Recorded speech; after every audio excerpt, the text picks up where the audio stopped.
এই ভিডিওটা করার কোনো প্ল্যানই ছিল না। সেদিন বিকেলে প্রচন্ড বৃষ্টি হয়েছিল।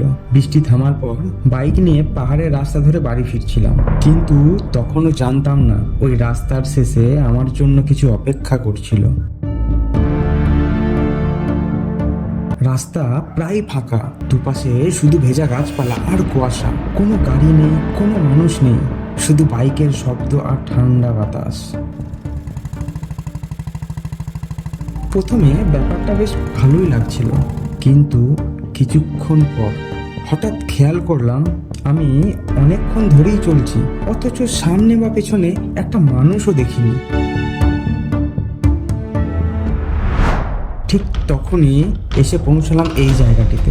হঠাৎ করেই বাইকটা থামিয়ে দিয়ে দাঁড়ালাম।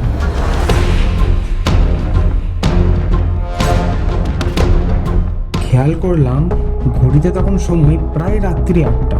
দু সাইডে ঘন জঙ্গল আর মাঝখান দিয়ে শুধু একটা রাস্তা চলে গেছে।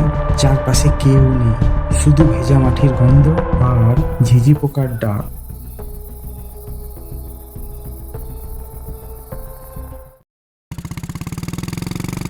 আর কিছুক্ষণ দাঁড়িয়ে থাকার পর আবার রওনা দিলাম। সেদিন জঙ্গলের ভেতরে কি ছিল সেটা জানার চেষ্টা করিনি, হয়তো কিছুই ছিল না, কিন্তু পুরো রাস্তা জুড়ে অনেক সুন্দর জায়গা পেরিয়ে এসেছিলাম। তবুও বাড়ি ফেরার পর সবচেয়ে বেশি মনে ছিল ওই জায়গাটার কথাই। কয়েক মিনিটই দাঁড়িয়েছিলাম, কিন্তু যতক্ষণ দাঁড়িয়েছিলাম ততই মনে হচ্ছিল জায়গাটা যেন ফাঁকা নয়।